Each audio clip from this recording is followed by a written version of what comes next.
Okay, good evening. Thank you very much for coming and for viewing online. You're very welcome.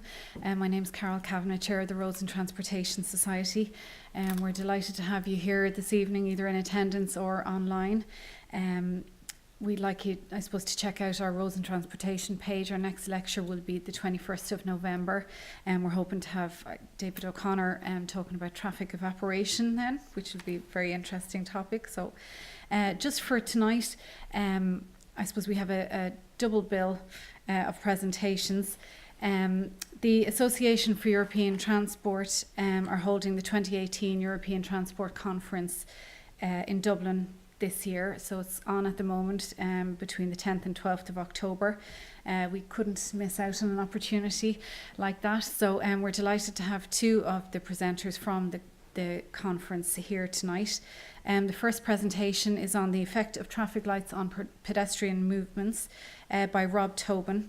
He's presenting the results of his thesis, which involved the use of microsimulation software to develop a walking route in Dublin City to model the level of service and delay of pedestrians. It involves self-tutoring of the software and developing it to an operational level. Rob is a transport planner with Jacobs Dublin office and graduated from Trinity College Dublin in 2017. The second presentation is on modelling of the bus interchange on Dublin Quays by Philip Leone Ganado. Philip is a principal consultant with over 12 years' experience in public and private sector. He is experienced in traffic modelling and traffic engineering, specialising in VISM microsimulation with considerable experience in delivering high-quality transport models that fulfil the exacting criteria of Transport for London and the UK Department of Transport. He has in-depth knowledge of traffic signal techniques, including UTC, SCOOT and SCATs. He has undertaken traffic signal designs from initial network assessment through to detailed design and implementation on street. VISM modelling was undertaken in central Dublin, including cars, buses, cyclists, trams and pedestrians. The detailed interaction between pedestrians and buses on Dublin Quays was modelled. This was to investigate the likely impact of the Bus Connects projects on both bus and pedestrian flows on Dublin Quays. This presentation will explain in detail the modelling background, how the model was set up, the findings and potential recommendations. So we just have Rob with our first presentation. Thank you. Okay, good evening. It's good, yeah. So my name is Rob Tobin. I've been working for Jacobs Engineering in Dublin for the last 9 months. Prior to that, I was a master's student in Trinity College studying transport engineering, planning and policy. And it was there that I had the opportunity to do some research on the effect of traffic lights on urban pedestrian movements. So let's give a quick run through this evening. So I'm going to be talk through the introduction, the background as to why I chose this, the methodology of how I actually did the research and put the model together, the data gathering process of what data I needed to put into the model, as well as talking about the model development, building it from the ground up to an operational standard. And then I'm going to talk about the results, followed by the findings and the discussion part at the end. So the research topic is part of the master's course in 2017. It's already a year now, I can't believe that. Basically, at the very start of the master's course, we were given a list of topics. And this one jumped out at me because I have lived in Dublin my entire life, and I have been a commuter for most part of that anyway, mostly walking around the city centre. And I saw this as an opportunity to actually measure the journey times and the level of service offered by walkways and walking areas in Dublin. Also saw it as an opportunity to promote modes of like active transport such as cycling and walking as well. And also an opportunity to measure signal optimization and the delay they cause to pedestrians walking into the city. And also the level of service of those areas. Excuse me. So the methodology involved the data gathering process, mainly collecting information on traffic flows, signal timings and phasings, as well as pedestrian flows and volumes as well, which will later be put into the model. It also involved me working with VISM and VisWalk, which is the microsimulation software. This was the first time that I had ever built, let alone worked with a transport model. So at the start, the process, I guess, was slightly terrifying in some ways. It's always very satisfying when you actually do hit run and you don't get any errors, whereas initially you might get 300 errors and like, this won't run and this might crash and stuff like that. So in the end, it did work out and it was very satisfying. Once the model was built, and there was the testing in operation, to see that everything did work and there were no errors within the network. And then extracting the results and interpreting those results into a way that could be explained easily. So the data gathering section involves selecting a walking route in Dublin City. And to do that, it had to meet certain criteria decided between me and my supervisor. There must be an influence of public transport, such as bus stops or Lewis stops within the vicinity. And the availability of traffic cameras and available traffic data, such as there had to be detectors in the ground to measure the traffic flows at signalised junctions. And the route had to be between 700 and 1,000 metres, or a kilometre. It must have signalised junctions, obviously because that was the point of the research.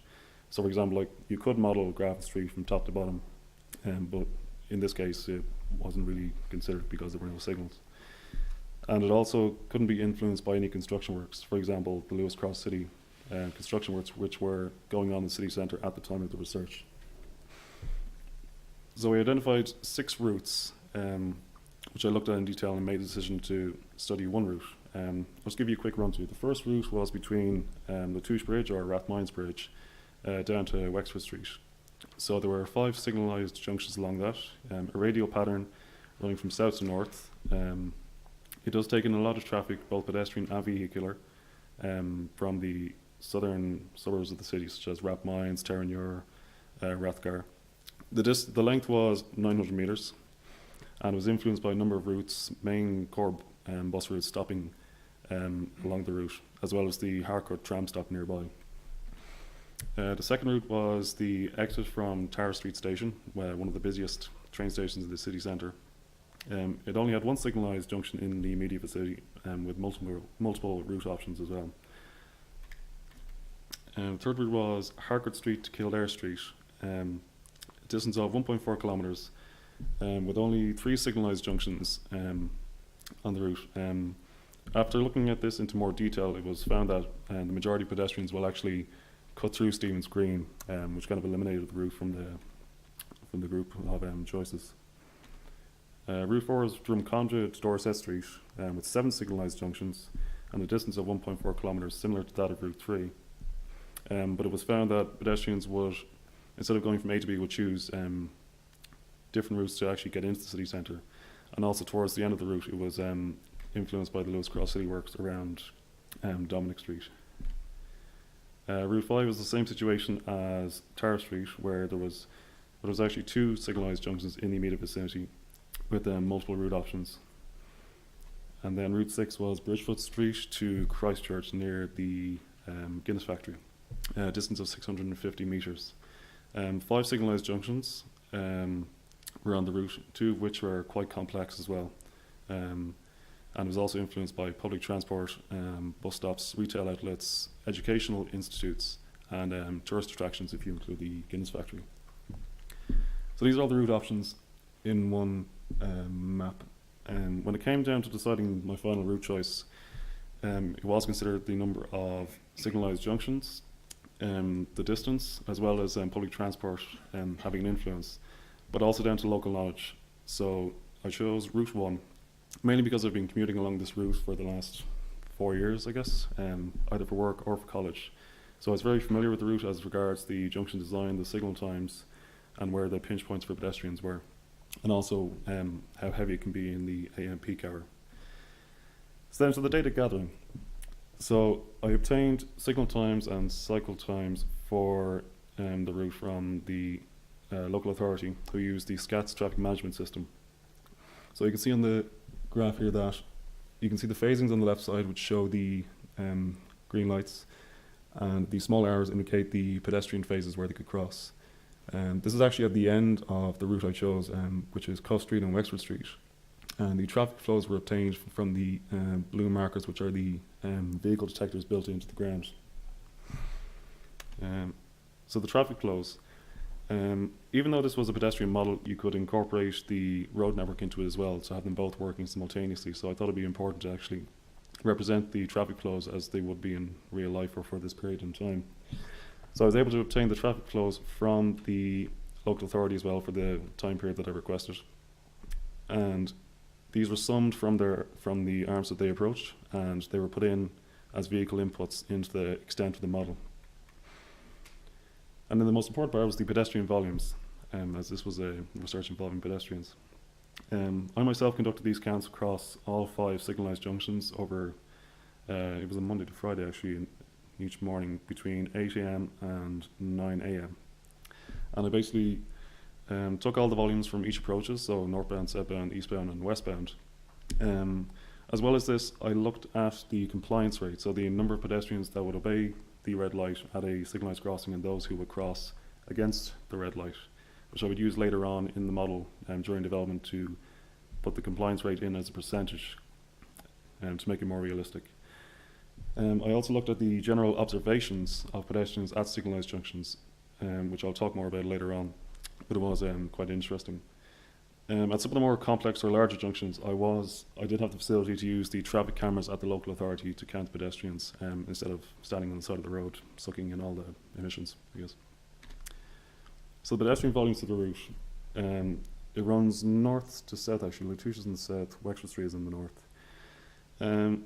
I found that from the canal bridge heading north, the large amount of pedestrians were heading north. However, this changed halfway through the route when we got to Harrington Street, Harcourt Street, where a number of pedestrians started heading east towards Stephen's Green, the Ivy Gardens, the new office developments on Hatch Street and places like that, and Leeson Street as well. And this just short map just shows the extent of the flow. So continuously moving north, followed by a turn to the right, and then by the time it was down to Wexford Street, the majority of pedestrians were turning east towards Stephen's Green. So the rates of compliance, this is where I took the pedestrian volumes and counted the number who committed violations or obeyed the red man for later use in the model. I found that the most compliant junction was actually the first one at Wrap Mines, where 71% of pedestrians actually obeyed the red man and 29% committed a violation and crossed at the red man. The worst performing one was the next one over, where the new cycle track is. Only 25% of pedestrians actually obeyed the red man. I should just make a correction. It's actually the 4th junction which was the best performing for compliance. I just noticed that now. But the factors that influence the rate of compliance I found during my observations were desire lines. So pedestrians may not necessarily use the actual crossings. They may find shortcuts either before the crossing or after, or even at the junction which isn't an actual crossing. They will cross between the 2 islands or directly across out in front of traffic. The crossing infrastructure, such as there could be a crossing which was aided by like a median or a traffic island, so that would help the pedestrians to get halfway across to complete the crossing. I found that excessive dwell times were a factor. I found that pedestrians who would wait in excess of 30 seconds would become impatient and try to take their chances to cross. Gap acceptance, so even if there was a red light and there was a large enough gap in the traffic, they would run across and take their chances. I found the platoon effect as well, where 3 pedestrians would start crossing when there was a red man, and suddenly they were joined by 7 or 8 others just to try and take their chances. As well as at the crossing width, so I found that the more narrower crossings, there was more violations committed, and the much wider crossings, 3 or 4 lanes, was more compliance. And then the travel time, I took these measurements using a smartphone app called Map My Walk to measure the journey times on the routes that I studied. So I did 4 runs. The first 2 runs involved going from A to B and B to A on the route, while observing 100% compliance for all the traffic signals I came across. So even if there was a red signal and I reached the crossing and there was 0 traffic, I would still wait and wait and wait. While everyone else would just cross, I was still standing there. So I attained an average time for 100% compliance rate, and then the second run I did with little or no compliance. So where there was an opportunity to cross at a junction with a red man, I would still cross, as long as it was safe to do so, of course. So then the model development. Again, this is the first time I ever worked with a transport model, and I have seen some examples of some more scarier looking transport models, but this was actually quite nice to start off with, I guess. So the software itself is PTV VisWalk, microsimulation software primarily used in a number of applications such as simulating the boarding and lighting effects at public transport hubs or stops, emergency evac situations from large buildings, modelling flows into, say, for example, sports venues or concert venues. The data output itself is quite easy to interpret, and you can also customize it to make sure that you want it in these units, or you just want this set of data instead of the entire array. And it's good for visualizing a potential project. For example, if you wanted to promote the idea of a new tram stop outside a park to a local authority, instead of having some very complex looking strategic model with just lines across the screen and numbers popping up now and then, this is a much better representation and in 3D as well. So I'm going to go very quickly through the model development from the ground up. So it involved creating the road network first, which involved links, which were the roadways, and connectors joining up those roads. So this just gives a short example of a 4-arm junction, which was very easy to put together. And then on the right side of the screen, you can see that the blue lines are the actual roads, and then they're joined up in pink by the connectors. And the connectors are adjustable, so you can adjust the turning radius at a junction to make it very, very smooth or very, very hard as well. And later in the model, you can also apply a reduced speed factor. For example, you could imagine a HGV taking this corner at 50 kilometers an hour. You can put in a reduced speed area, which will slow down to 10 kilometers or 8 kilometers. So the routing decisions and the volume inputs.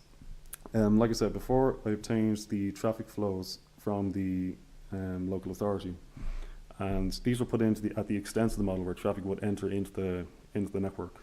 As well as that, the pedestrian flows I took were also entered in at the extent of the network to allow them to run south to north. But as well as this, we needed to tell them where to go. So that's where the routing decisions came in.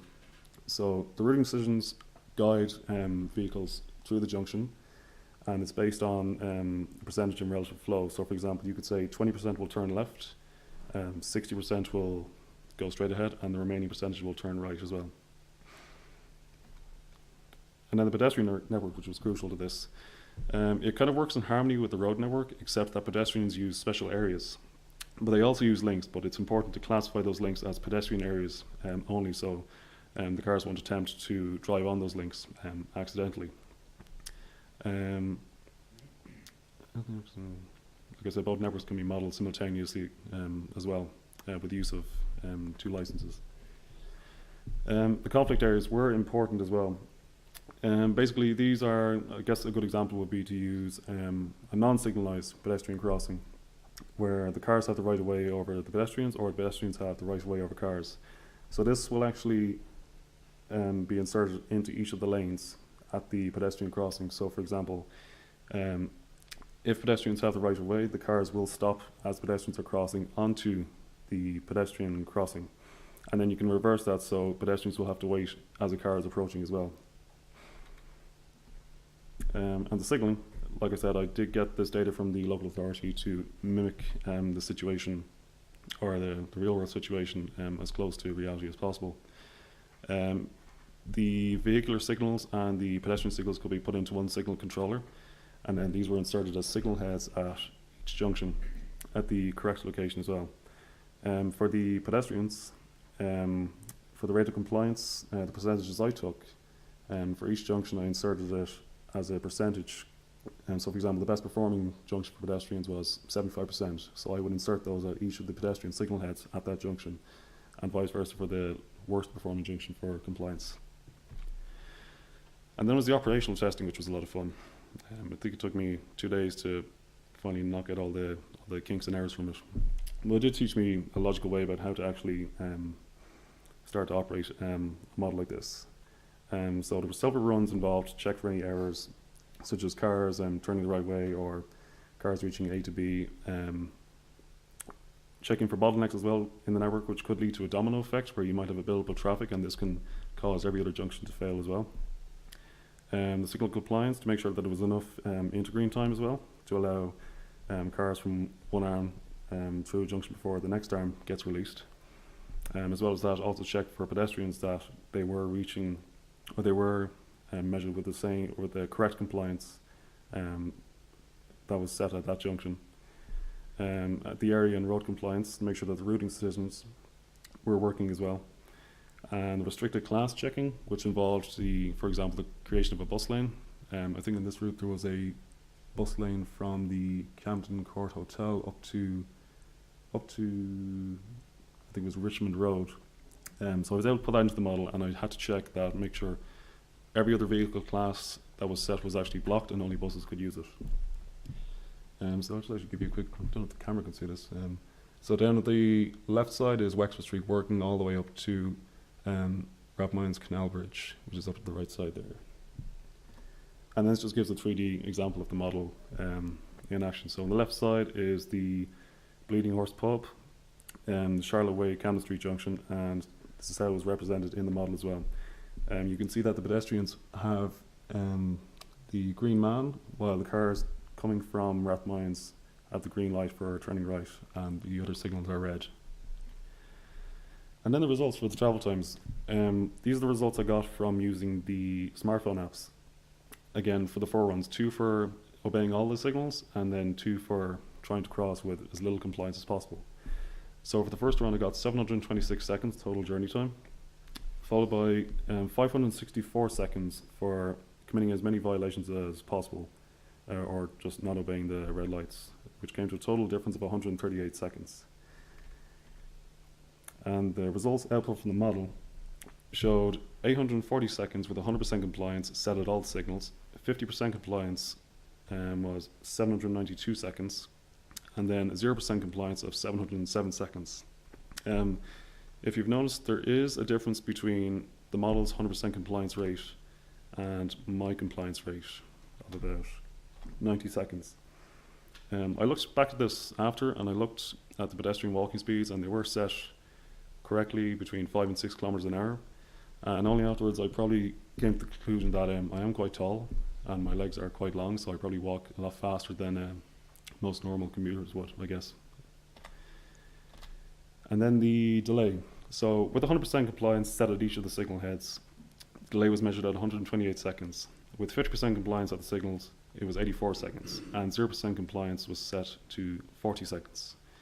I know you might think there's no delay if there's 0 compliance, but again, conflict areas came into play here where pedestrians couldn't just run out into the middle of the road. They did have to wait for cars to pass and wait for a safe gap to cross. And then to measure the level of service, VisWalk uses the Froon scale, which is rated A to F. So you can imagine that it takes into account the flows, the speed and the density of the pedestrian walkway.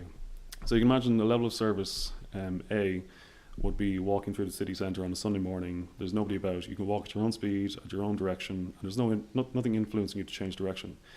This gradually drops down the busier and the more obstacles become or get in the way until it reaches a level of service F, where you're walking through the city centre on Christmas Eve when everyone's still doing their shopping, and your speed drops right down, your flow changes, and the density of people around you increases.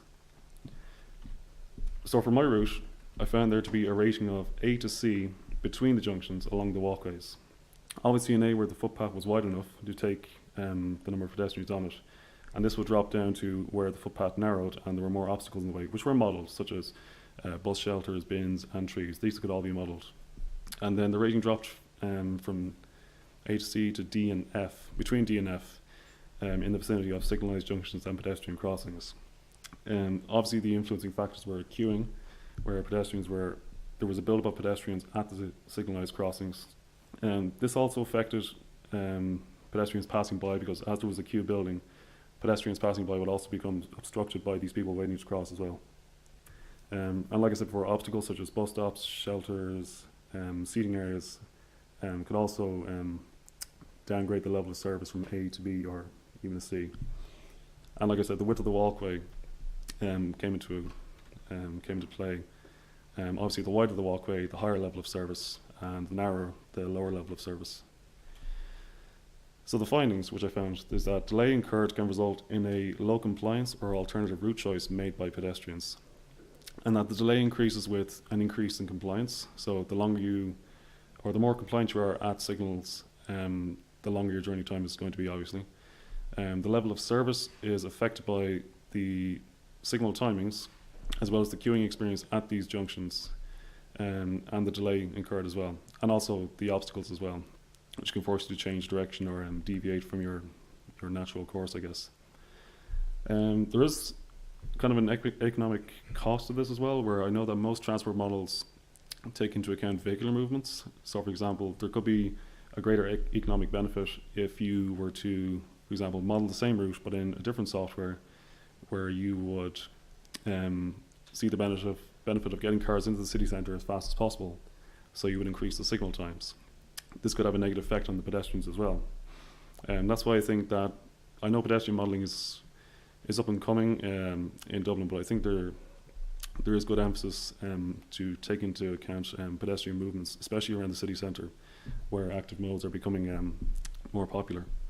There's also the health side as well, with all pedestrians waiting at red lights or red signals and being exposed to emissions from passing cars. And obviously the higher the dwell time, the more emissions they're being exposed to as well. And also the pedestrian behaviour, which I found, like I said, after 30 seconds they will take their chances, they'll get impatient and they will try to cross. Depending on the junction geometry, should they be able to cross with the help of a channel or a traffic island or a median. And they will also try to take their chances with gap acceptance if they can find it, and also the platooning effect and the desire lines. The future work, like I said, this was part of a master's research, and it was the first transport model I did work on. As scary as it was initially, it was quite enjoyable at the end, to see it fully operating, something that you've built and all that. So there is scope for future development, not necessarily this obviously, but to do something similar in Dublin, like seeing the effect of a large-scale construction site on a popular walking route and how that would impact on pedestrian movements. And like I said before, the software has many capabilities and features. It's usually used for the evacuation of buildings to simulate what would happen. Walking routes in other parts, it's quite popular in Europe and I think the UK as well to model walking routes. And venue modelling such as concerts and sports events in giant stadiums. And public transport hub, boarding and lighting. It can be put into 3D to give a visual experience of the effects of boarding and lighting. And the results are easy to interpret and they can also be customized depending on what you want to get out of it. Should it be emissions or cost, delay, level of service, or journey travel times? Any questions? I think it'd be very interesting to understand the composition of pedestrians. We group them as one unit, pedestrian. Of course, there's mobility impaired pedestrians, visually impaired pedestrians. You've got different age segments. You've got the young, and it'd be interesting to see which one of those groups, segments, are the biggest offenders. So when it actually comes to designing these crossings, signalised crossings, zebra crossings, toucan, or whatever it might be, to see if you could somehow incorporate that thinking into the design, so you could look at the attractions that happen to be in the area. Would there be a younger age demographic? Did you at any point try and segment the different types of pedestrians that we're using? I did create, you're able to create different pedestrian classes based on their speed. So you can drop it down to 3 kilometres or 3 kilometres per hour, or you can jump it up to 8 kilometres for people who are in a rush. So at the extent I did input a kind of a generic pedestrian composition mixed up with, say for example, like old age pensioners or people who are just late for work, I was able to throw in. So you can actually see that in the simulation where, in the 2D simulation anyway, you'll see dots just like shoot across the crossing and others will just slowly follow on afterwards. So it is possible. Yeah. And just while I have your attention, I think you made a point halfway through the presentation which was interesting. I wonder how much thought you've given to it, where did you say that the wider the crossing, the less likely they would be to create a violation to walk across? Or yeah. So the more narrow the crossing, the more likely they are to. Did you ever think as to why that was the case? Is it kind of is there pressure from behind if you've got 6 people behind you in a narrow crossing, that you're almost pressured into getting across quickly, whereas if it's a nice wide crossing, you can stand back. The number of lanes that they're crossing. Exactly. Not the width of the crossing. Sorry. The width of the road that was being crossed. Yeah. Not the width of the crossing, the width of the road. Sorry, yeah, the width of the road. Okay, my mistake. Because I can see I've done a bit of travelling, so I've seen that if there is only 2 lanes, you will more likely take your chances here. Whereas if you're in New York and there's 6 lanes across, you wouldn't even dare chance your luck, Yeah. That's what I've seen in my experience. Thank you. So I think you might have mentioned this, but was there a time, did you mention something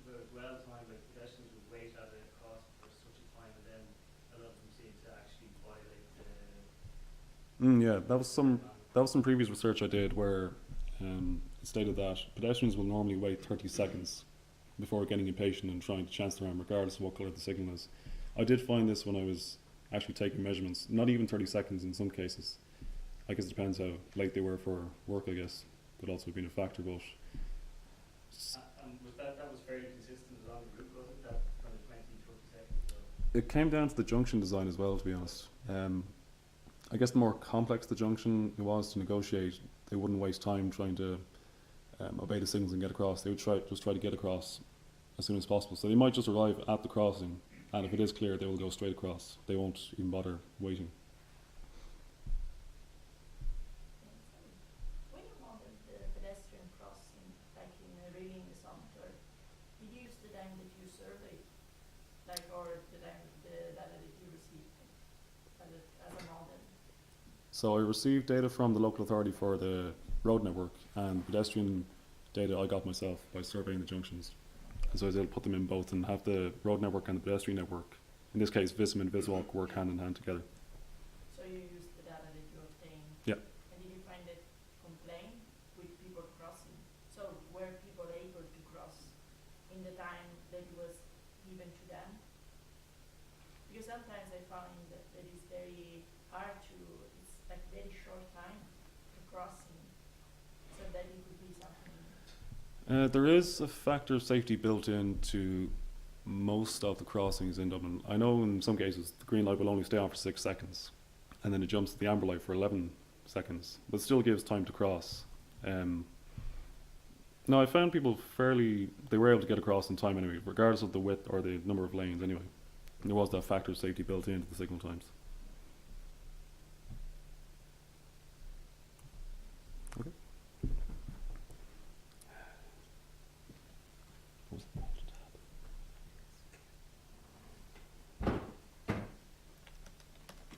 Oh, there we go.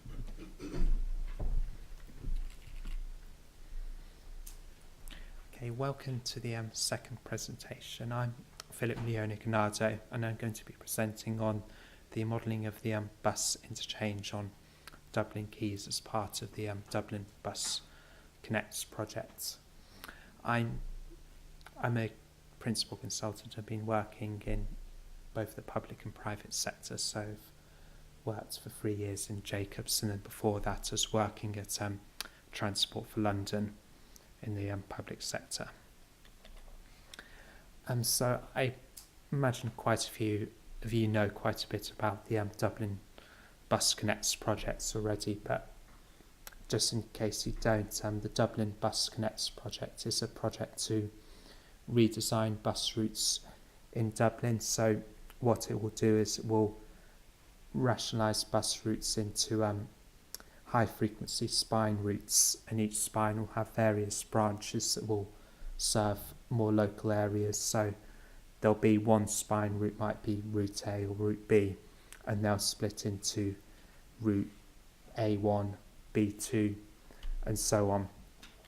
And the aim of this is to make bus routes more reliable and faster and more predictable. It will focus on 16 key corridors. Most of these are arterial routes, but there will also be a few radial routes. And each corridor will include features such as bus lanes and bus signal priority traffic lights. The Bus Connects project is predicted to have quite a big impact on the Dublin Quays area of Dublin, and this is due to more buses using this area and more passengers interchanging at this location. So I'm sure you probably know where Dublin Quays is located, but essentially it's located on the north side of the River Liffey in the city centre of Dublin. So on the east side of Dublin Quays you have O'Connell Bridge, and on the west side you have Millennium Bridge, and then Halfpenny Bridge is roughly 2/3 the way down.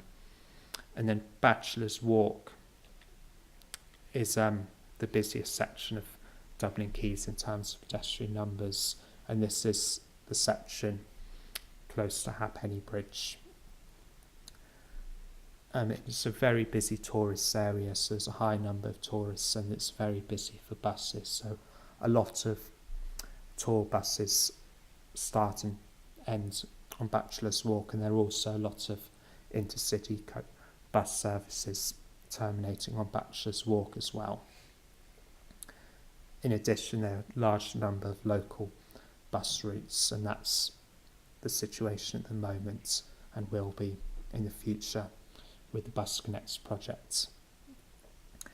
Due to the high predicted impact the project would have on Dublin Quays, in particular Bachelor's Walk, there was a need to investigate the pedestrian and traffic impacts it would have. So you can probably see the image on the right, on the left, showing Bachelor's Walk, and this is facing west from where the Halfpenny Bridge is, which is over here. On the nearest the pavement, you've got a cycle lane, and then you've got a bus lane right in the middle, and then you've got the general traffic lane. This was taken on the 31st of January this year at 9:45 in the morning, so it's the very end of the morning peak hour, and you can still see it's quite busy with traffic. This is a CAD drawing of the Bachelor's Walk, so you can see the bus lane actually in some locations is in the middle, but then as you go nearer to the O'Connell junction, there's a bus lane on the near side, and then there's a bus lane along the river, and general traffic uses the middle. And the cycle lane again is, you have a cycle lane before this yellow box area, but after to the east of that, the cycle lane is shared with general traffic. And you do also have a taxi rank right by the O'Connell Bridge junction. So as part of the project, it was determined that VISM and VisWalk modelling would be required for this. This is VISM and VisWalk is a micro simulation model that can model traffic and pedestrians in high detail, and it was ideally suited for this project because it can be fully multimodal and includes general traffic such as cars and HGVs, buses, trams, cyclists and pedestrians. The image below shows the extent of the model. So the area in red is the area modelled for traffic, while the area in blue is the area model for pedestrians. The area in traffic model for traffic was a lot bigger because we needed to capture the full length of queues. So this VisWalk model was done primarily to assess the likely impact of the scheme, so we could see what impact it would have. So quick overview of VISM and VisWalk. So VISM and VisWalk have been developed by German company PTV AG that is now owned by Porsche, and I think has been owned by Porsche for a couple of years. I think Porsche bought it over mainly because they wanted to use it for autonomous vehicles. VISM is a traffic micro-simulation model that can model cars, buses, cyclists, trams, and I think it can even model aircraft and ships. VisWalk is a pedestrian micro-simulation add-on to VISM, which is developed in the last few years. VISM uses the Weidemann 74 and 99 models to model traffic. So Weidemann 74 is for urban roads and single lane roads in the countryside, whereas Weidemann 99 is for motorways and other expressway type roads. VisWalk uses the social force model to model pedestrian behaviour, and this was developed by some professor at the University of Zurich in the late 90s. So we developed a VISM/VisWalk model for the 2018 base year and the 2018 base year plus the redesigned bus network, longer trams and the current road layout. The vast majority of the data was obtained from Saturn Strategic Modelling undertaken by the Irish National Transport Authority, or NTA, and this was supported by site surveys the Jacobs team in Dublin underdid. The model included 16 traffic signals, including 10 with tram priority, 3 bridges for cars and general traffic, and 2 pedestrian-only bridges. One of these was the Halfpenny Bridge, which is a very touristy bridge, so pedestrians generally walk a lot slower over that bridge than the other bridges. The public transport model consisted of 2 tram routes, the red and green Lewis tram routes, 161 bus routes, and 739 bus and tram trips, and that was in the base model. Some buses in Dublin have 2 doors, one for exiting and one for alighting, so in the VISM model we set up 2 vehicle models for double-decker buses. One of them just had a single door where passengers would alight and board at the same door, and another one had a double door, 2 doors where passengers board at the front and alight at the rear.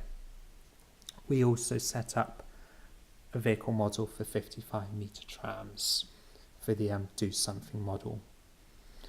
Many of the traffic signals in the model were configured to provide priority for trams, so if a tram arrived at the traffic signals, it would shorten the green time on the other approaches to service tram movements. And bus driver behaviour on Bachelor's Walk was amended so buses would pull out more aggressively onto the bus lane once they're loaded at the bus stop. We set up a large pedestrian model for the area most impacted by the proposals, which is the Bachelor's Walk and Dublin Quays area. This involved creating areas and links to determine where pedestrians could walk. Generally, pedestrians would take the quickest route, which is the shortest path. However, we set up obstacles such as trees and benches to make sure pedestrians would walk around them so they wouldn't try walking through trees. Halfpenny Bridge, a major tourist attraction, was included in the model. So Halfpenny Bridge, because it has steps and is quite narrow, pedestrians are modelled going slower over the bridge than the rest of the network, and also their behaviour was modified so they walk a bit slower. The pedestrians in the model were split into 5 user classes. These were commuters, business travellers, retired people, school children and other users, which included tourists and leisure pedestrians. And for each of those pedestrian classes we created an appropriate pedestrian class, so businessmen might be wearing a suit, school children would obviously be children, and so on. Half the pedestrians were assumed to be wearing a backpack, and these pedestrians were modelled as 20 centimetres longer than other pedestrians, and this was so we could assess the overcrowding impact that might have. 40% of pedestrians were assumed to cross in gaps in traffic rather than wait for the green man at traffic signals. So if they came to signals, they would just wait for a gap in traffic. The rest would just wait for the green man. and the walking speed was based on data provided by the NTA. Pedestrian flows and routing, including the numbers predicted to change buses, were obtained by a strategic model from the NTA, and that was a Saturn model. So in the VisWalk, we could model the number of bus passengers alighting and boarding at each bus at bus stops, and this could be defined by particular bus routes. So one bus route might have more passengers boarding, another might have fewer. We could also determine where pedestrians would wait at the stop. The model calculated the number of passengers boarding and alighting, and from this it could calculate the average dwell time. So if there were more passengers alighting and boarding, the longer the dwell time. We also in Vism set a parameter of how long it would take the doors to open and close. So this is a video showing passengers boarding and alighting. So you can see this bus, passengers are boarding on the front door, and then another bus has just arrived and passengers are getting off through the rear door. And then they're getting on the next bus behind through the front door.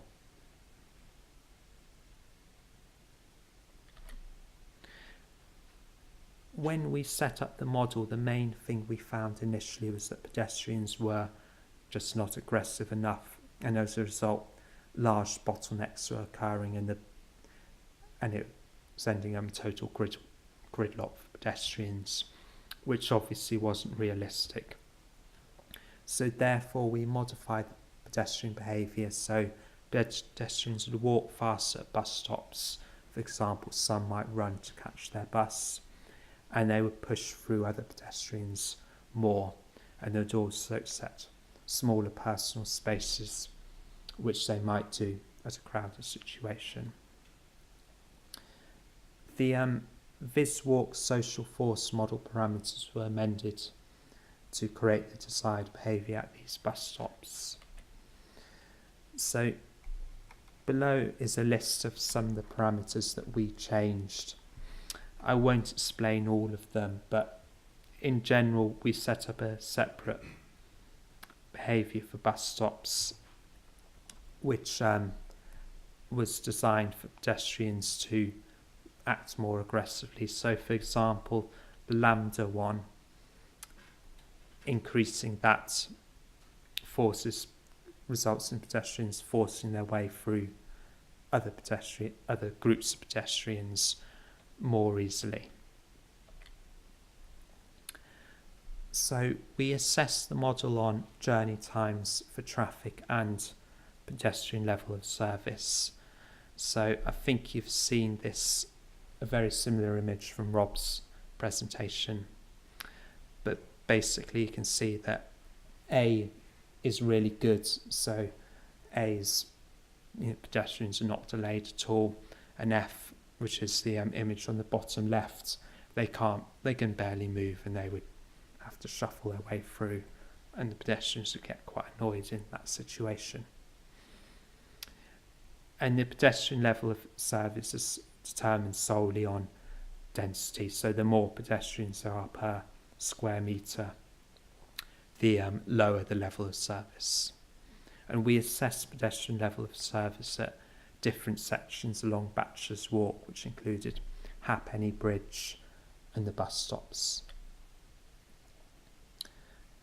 In terms of the modelling results for general traffic and buses, they were really good, and they didn't really predict any increase in journey times for buses. However, for pedestrians, considerable increases were predicted on travel times for pedestrians, and pedestrian congestions forecast to increase quite considerably. Pedestrian level of service was found to be the worst, where the footway was narrowest, which you'd expect, and that included the area by the bus stops. So in the image on the bottom left, you can see where it's orange is the very worst area with pedestrian level of service, and that's where the bus stops are and where the footway is also very narrow. The areas in dark blue are where pedestrian level of service is reasonably good. So as a result of this low pedestrian level of service, Jacobs have suggested some solutions that could mitigate. So one idea would be to split the middle bus stop into 2 separate bus stops, so pedestrians would be more spread out in where they're waiting. One of these bus stops would have to be longer, but the longer bus stop would have a higher proportion of buses stopping at it. The second one is to widen the footway by 70 centimetres, which obviously increase space for pedestrians. The downside about that is it would involve removing the cycle lane. The third suggestion we had was to review the timings of when commercial premises could put out outdoor seating, so restrict them to off-peak times to increase space for pedestrians. And it could be that one or all 3 of these are adopted, and it could be that they're adopted over time. Okay, thank you all for your attention. Do you have any questions?